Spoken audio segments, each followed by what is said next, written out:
After discussing about the different type of consumer loans and the different factors considered for evaluation of the consumer loans, and today's session we will be discussing about certain concepts like this, that whenever the consumer loans are evaluated, mostly all the commercial banks follow a credit scoring system, that every consumer assessment will be made through a particular scoring or particular scoring system, and the commercial banks can use that particular score to understand or to evaluate that whether the loan should be given to them or not.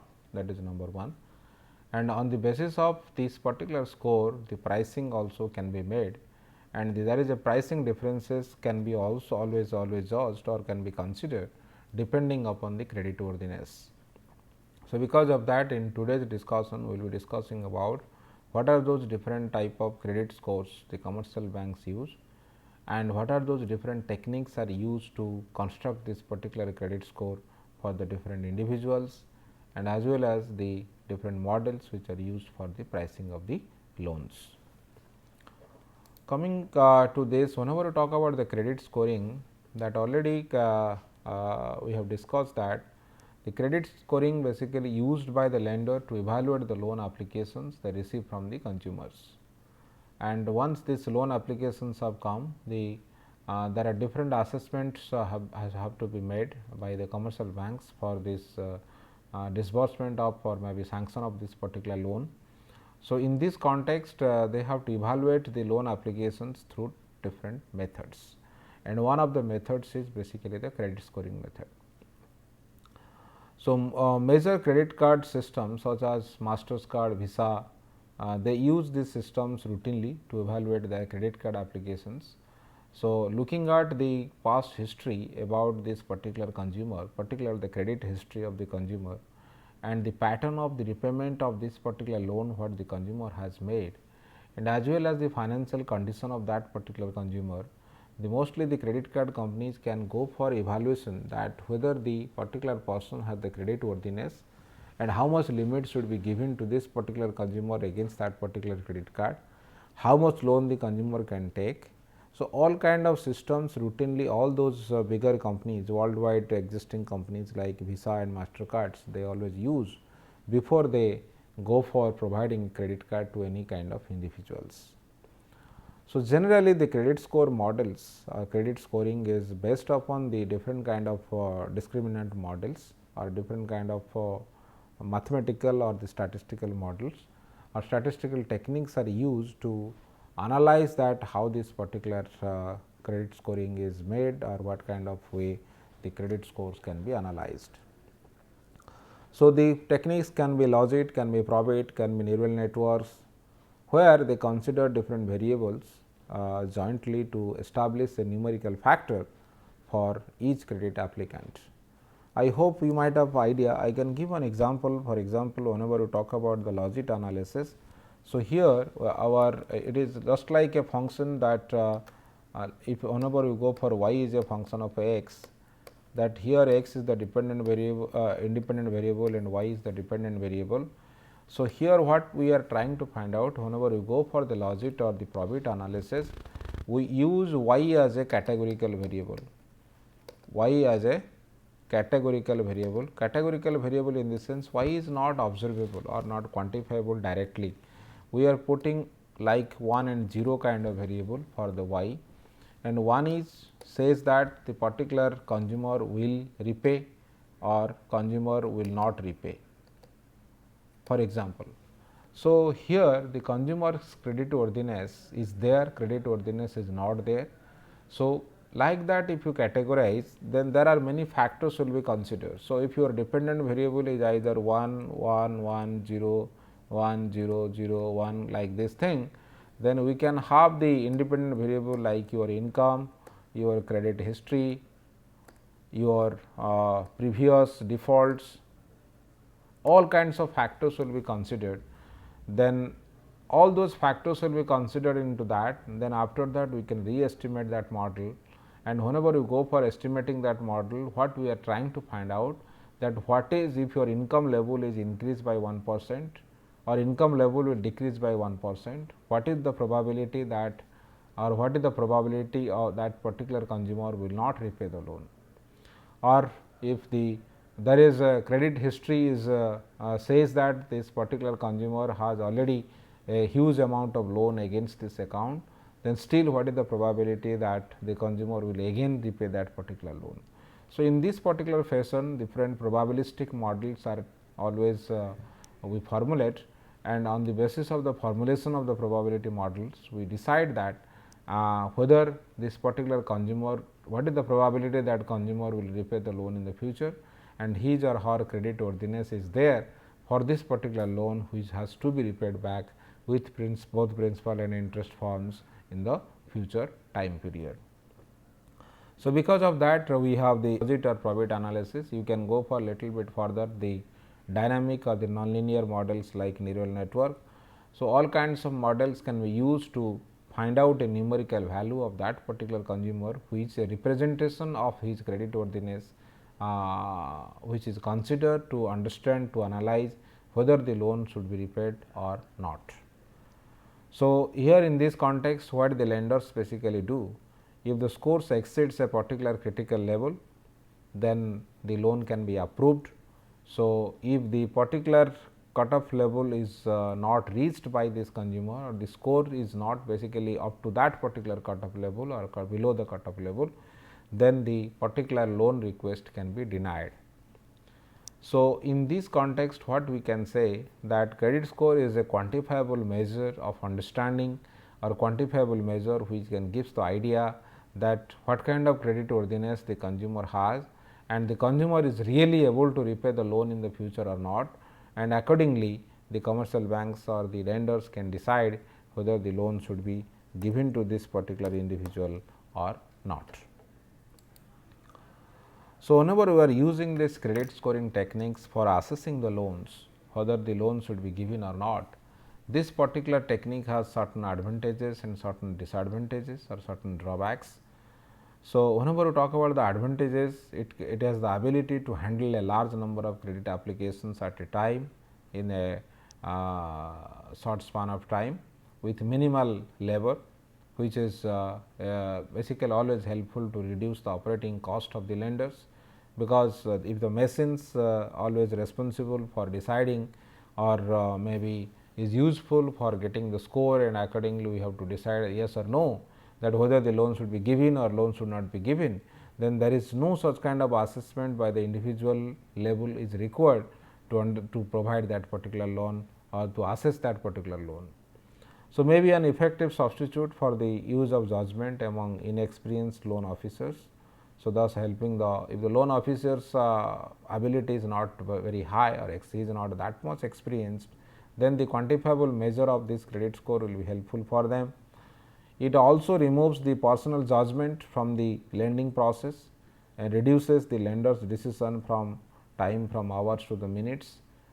Obviously, it is because there is no such kind of personal or behavioral issues involved in that, although in today's context you have the artificial intelligence and all these things people are trying to use, which is able to capture some of the behavioral factors, but still in a traditional credit scoring system, here we do not have to consider those psychological or behavioral issues or your biases what the loan officer has, or personal judgment is not going to play a role whenever the loans requests are basically assessed.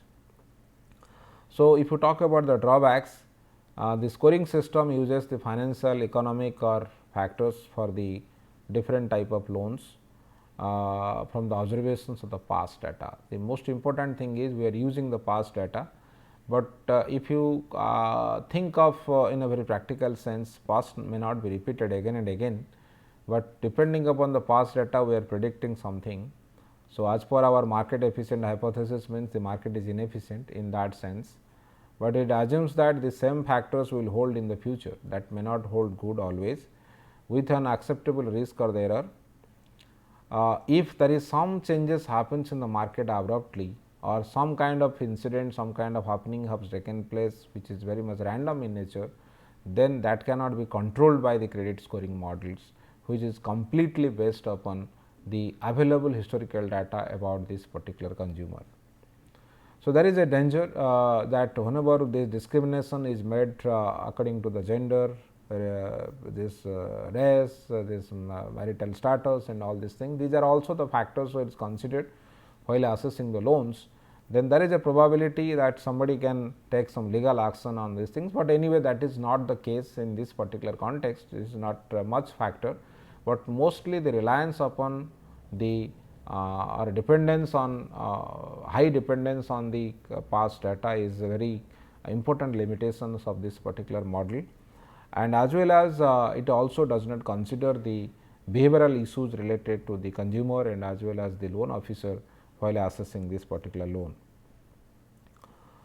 Frequent verification or revision of credit scoring system are not only wise from a legal and regulatory point of view, but also it mitigates the biggest potential weakness of such lifestyle. So, these are generally the common things always we observe, but that does not necessarily that always this is totally error free judgment what the particular commercial banks do whenever they assess this particular loans using the credit score.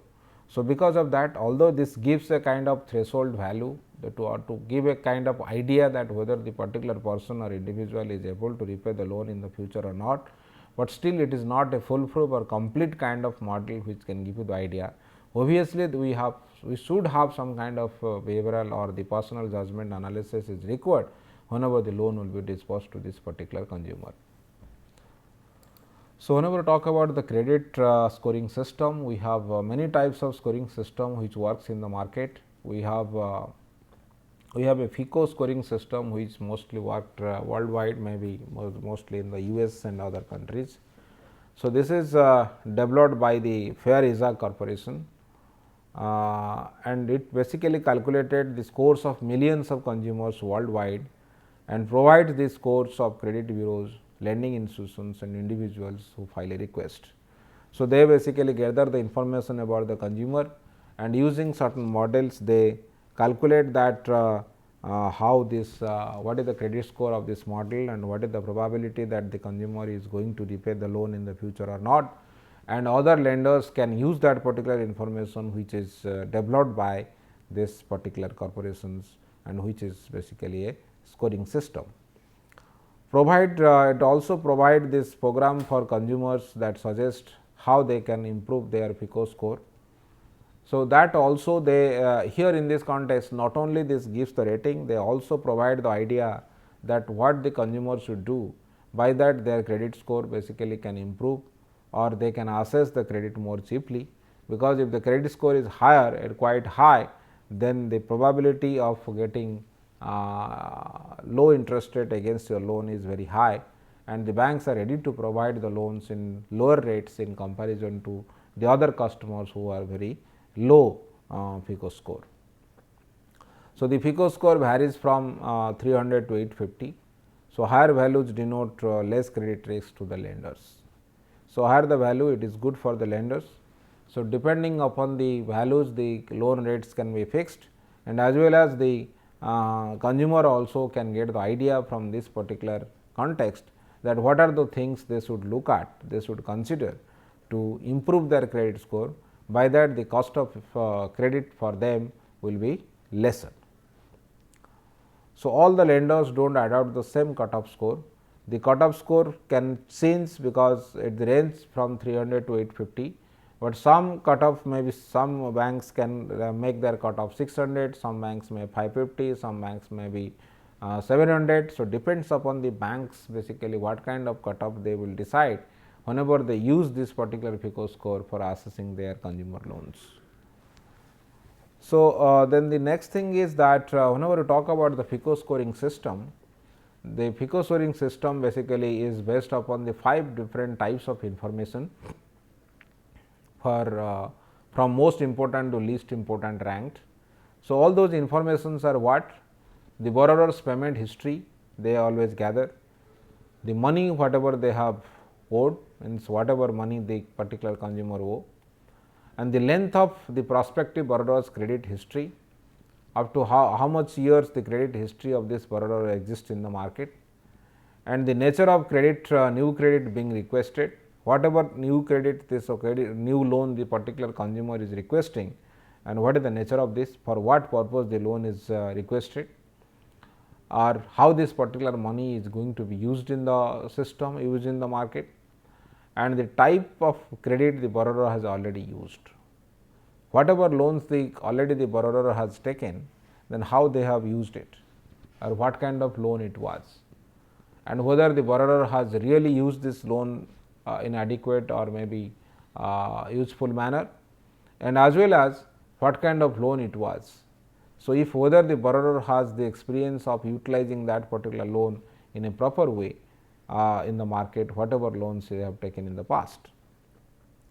So, because of that they always gather the information about the borrower's background, specifically age, gender, residential localities. Whenever we talk about this, although these 5 points they have considered, the FICO score basically do not include these kind of personal characteristics, like what is the age of this consumer, what is the gender of this consumer, and the residential localities where the consumer is staying. So, these elements are not considered by the FICO score. Whenever the FICO score has measured, so those factors are not there in the part of this particular scoring system. So, this particular score confines the list of factors which are available for the each consumer's credit information bureau or credit bureau report. So, whatever report the information they get from this credit bureau report or credit information bureau, this same information can be utilized by this in this particular development of this particular score. So, that is why this personal background or personal characteristics are not assessed, are not considered whenever you go for making this particular score, and scores are recalculated as the new information comes in. So, it is not a static measure.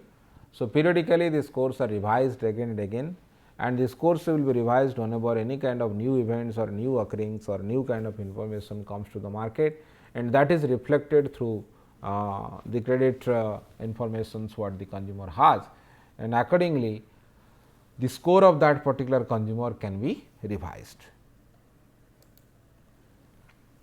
Coming to the credit scoring in India, that whenever you talk about the credit score system in India, how the credit scoring is made, there are 4 credit companies basically which is licensed by the Reserve Bank of India to operate as credit information companies, and they have the license to gather this information about the consumer and making these scores which can be used by the lenders whenever they can provide the loan to the different individuals. The most important one is the Credit Information Bureau, that is limited, that is CIBIL, and we have Experian, we have Equifax, we have CRIF, Highmark. There are different kind of companies which provide this credit scoring system, but you might have heard this CIBIL code, this Credit Information Bureau Limited, that particular score is popular way of or popular kind of scoring system which prevails in the Indian market, and the lenders always use that particular score whenever they provide the loan or they assess the loan to the different type of consumers. So, each company has developed their individual credit scores, but most popular is the CIBIL credit score, which range from 300 to 900. So, the minimum value will be 300 and the maximum value will be 900. So, depending upon that, every bank can decide their cutoff, that up to what score they can sanction this loan or the loan can be disbursed, and up to what level the loan will not be disbursed or the loan request will be denied.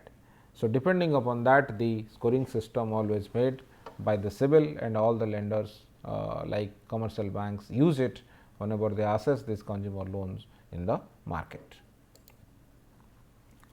There are some factors like related to the consumer loans, which is based upon the laws and regulations.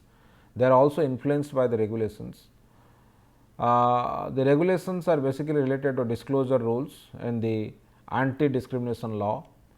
So, according to the disclosure rules, the mandates telling the consumer about the cost and other terms of lease agreements, and about the anti-discrimination law, we have the which prevents the categorizing loan customers according to their age, gender, race and other irrelevant factors, and denying the membership to anyone which is based on the criteria. So, depending upon this, mostly this works, this system is quite strict in the US market, that where the classifications of the consumers cannot be made on the basis of the age, gender or the race or any other irrelevant criteria if anything is existing there. but mostly all those kind of assessment or the rating of the consumers can be made on the basis of the credit score what the consumer get, and this on the basis of the credit score it will be decided whether the loan should be given or should be sanctioned to that particular consumer or not. If you talk about India, in India we have very popular KYC, that know your customer, that particular thing the bank always strictly follow whenever they gather the information about the consumer, and as well as that can be used always for assessing the different kind of banking activities what the consumers always do, including the loan activities always they are supposed to do within the system. So, the Reserve Bank of India in this context has advised all the banks to follow the KYC, know your customer guidelines, wherein certain proposal information of account opening prospect or the customer is obtained. What is the objective of the KYC? It is the objective of KYC to prevent banks being used intentionally or unintentionally by criminal elements of the money laundering. So, any kind of activities which should not take place, which is related to any kind of anti-terrorism, any kind of activities which is related to kind of uneven, or maybe it is related to terrorism or it is related to money laundering or anything. Those kind of activities should not be there, or those kind of money should not be utilized for that kind of purpose. So, that basically has to be very much, the government is very much strict about this, and banks should keep in mind that the information which is collected from the customer for the purpose of opening the account, it will be treated as a confidential, and the details are not to be disclosed to for cross selling or any other use in this particular system or particular market. So, the information which is gathered, that basically will be should be accurate and should be always we can say that authentic. By that this particular information should not be shared with anybody, whatever information the customer provide to the commercial banks for their safety and as well as the other type of reasons.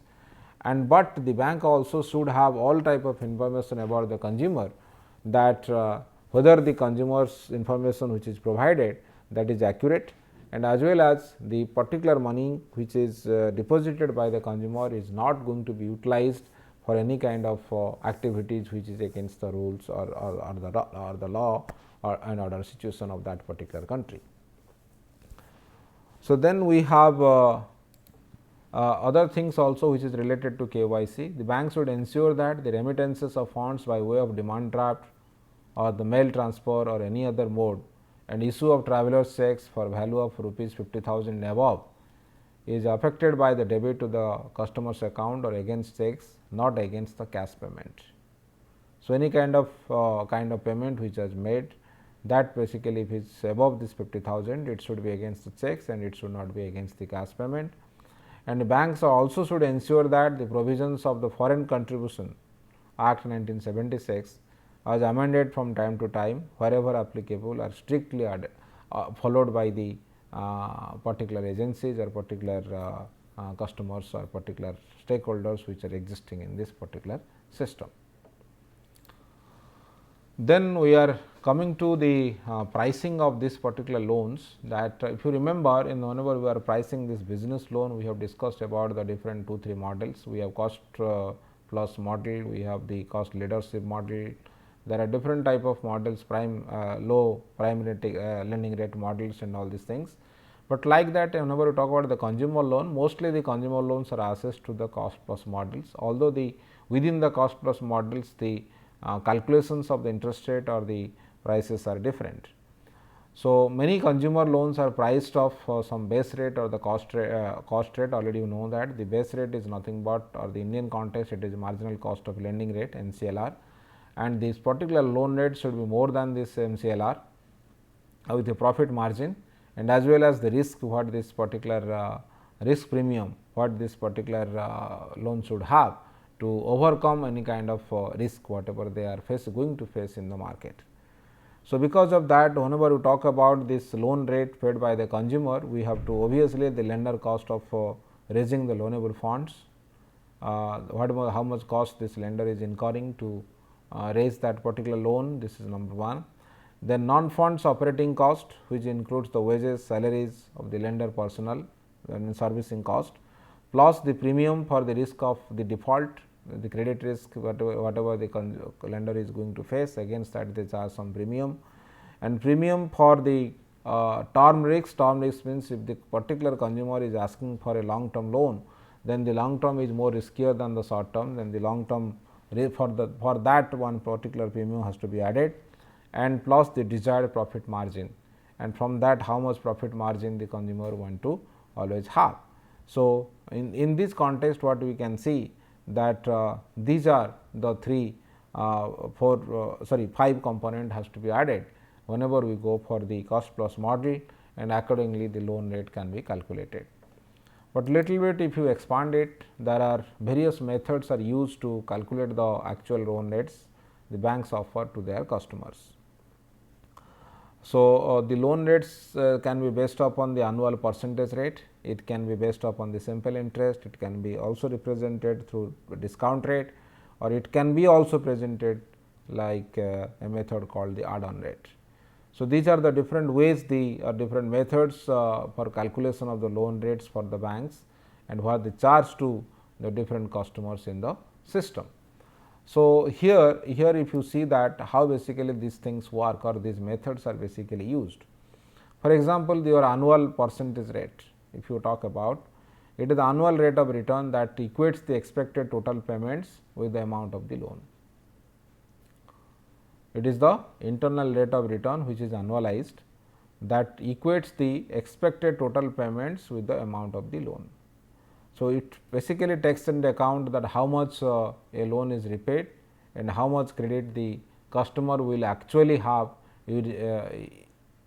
used using this end of the life. If you see this example that customer has borrowed $5,000 for a year, paying this 12 equal installments, let you assume that 12% of the interest per annum, then per month interest is 1%, then each month the borrower pays is how much, that 5,000, and for 12% interest we have 5,600, then effectively per month he has to pay $444.25. Then actually how much total payment this customer is making, then 444.25 into 12, that is 5331. So, end of the day what basically we are getting, that the total charges what they are paying against that particular loan, that is $331. So, the borrowed amount is $5,000 and they are paying in the 12 equal installments, and then this is the annual interest rate, we are charging 12% per annum. Then this is the total finance charge the consumer has to pay to this particular bank. So, if other data, if this 444.25 will be given, accordingly you can find out the interest rate from there. So, that means you know that how much loan you have taken, then how much the money you have to pay per annum, per month as installments. Then if you can find out that how much extra payment you are going to make, then you can also find out that how much interest rate the bank is charging against that. So, that is also another way you can represent, or you can use it for the calculation of the annual percentage rate. So, here the annual percentage rate is given, but if it is not given, if you are trying to calculate that, so in that case your principal amount will be given to you, that is your PV, which is $5,000, your installment will be given to you, then your installment money per month will be given to you. So, if this will be given to you, then per month your interest rate you can calculate, that is nothing but I by y. So, if the per month interest rate can be calculated, then you can calculate your annual interest rate, this one multiplied by the 12. So, end of the day you can find out that how much interest rate this particular loan has charged. So, that is basically considered as the annual percentage rate. Then we can go for the another way of simple interest rate. What is simple interest rate? It adjusts the length of the time of a borrower which has used this particular credit. So, if a customer is paying off loan gradually, the simple interest rate approach determines the declining loan balance and thus reduce this loan balance and then used to determine the amount of interest rate owed. So, for example, if you see the loan amount is let $5,000 and loan is taken for a year, the simple interest rate is 12%. So, if none of the principal is to be paid before 12 months, then how much interest this particular consumer has to pay? That is 5,000 multiplied by 12%, time period is 1 year only, then it is $600. Then there at the maturity the customer will pay $5,600. So, here you remember this is important, none of the principal is paid before 12 months, none of the principals is to be paid off before 12 months. But now for you assume that some of the principals are repaid. If some of the principals are repaid, then how this thing will work? Now assume that the loan principal is to be paid off in 4 quarter installments. Then you have taken $5,000, then 4 quarter divided by 4, $1250 each. Then the total payment basically how they will make? The first quarter they will pay, they will first pay $1250 plus the interest they have to pay 5,000 into 0.12 into 1 by 4. Time period is 1 quarter, that is 1 by 4, then it is your $1,400. Second quarter 1250, then how much remaining principal is there? The remaining principal is 1370, 3750. 3750 multiplied by, previously it was 5,000, now it is 5,000 minus 1250, that is 3,750. So, 3,750 into 0.12 into 1 by 4, that will give you 1362.5. Third quarter again 1250 has been paid, then 2500 is remaining, then again we are paying that sorry, it is there is a double dollar here, you can remove this, $1325. Then the fourth quarter we have again 1250 plus sorry, here again there is extra 0, that is $1250, $1250 into 0.12 into 1 by 4, that is 1287.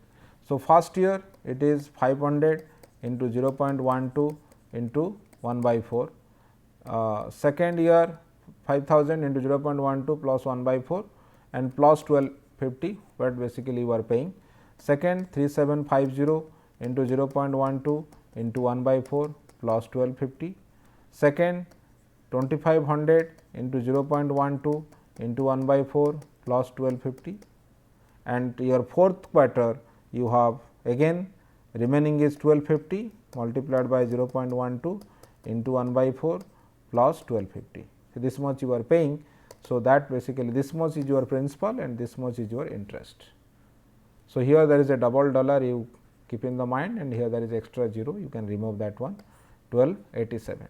Then total basically if you add up, then you are basically paying 5375. 5375 basically you are paying if your principal amount are paid in the quarterly basis. So, previously whenever your principal amount is paid in the end, you are paying 5,600. That means there is no installment payment of the principal in between before this 12 months. So, if now if your principal is also taken away from this in the periodical basis, then your interest amount has come down, then that basically you are instead of 5,600 you are paying 5,375. So, this is what basically we can consider in terms of simple interest, and whether the principal amount will be paid in the end or the principal amount will be paid in the periodical basis. So, that is the way basically the difference works. Then you have discount rate method, that is nothing but it requires customer to pay interest rate upfront. The interest rate is deducted first and the customer receives the loan amount less interest owed. The loan amount led 5,000, loan rate is 12%, then how much the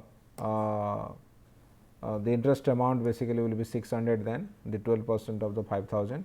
First the 600 will be paid, then the borrower basically receives $4,400. Then when the loan will be matured, the customer will pay back that 5,000. Then effective loan rate will be your 600 divided by 4,400, which is nothing but the 13.63%. So, this is another way of calculating this loan pricing. Then we have the add on rate, it is one of the oldest method. So, here it is very simple in that sense, loan amount, let you assume that 2000 for a year, the add on rate is 12%, then the repayment plan you have is 12 equal installments, then total payment will be your total amount will be 240, then total payment will be your 2000 plus 240, that is 2240. Then each month they have to pay 186.67. Then your installment principal will be how much? 166.67, which is 2000 divided by 12, and loan installment will be $20 per day. So, which was traditionally used in the market, but sometimes also we may not use it in the practical sense in the system. So, these are the different methods for calculation of the loan pricing, but all are based upon the cost plus loan pricing models. So, in the conclusion we can see that various credit scoring models are used, this is used. Various credit scoring models are used to evaluate the consumer loans. FICO in US and CIBIL score in India are most used credit scores models, and consumer loans are subject to the regulations and the laws imposed in the respective countries, and the cost plus model or loan pricing model is always used to price the consumer loans, and there are different methods for pricing it, and these methods includes either simple interest rate or add on, or it is discount rate and all kinds of thing. So, these are the different ways the price of the loans are basically made. These are the references, you can go through for the detailed analysis. Thank you.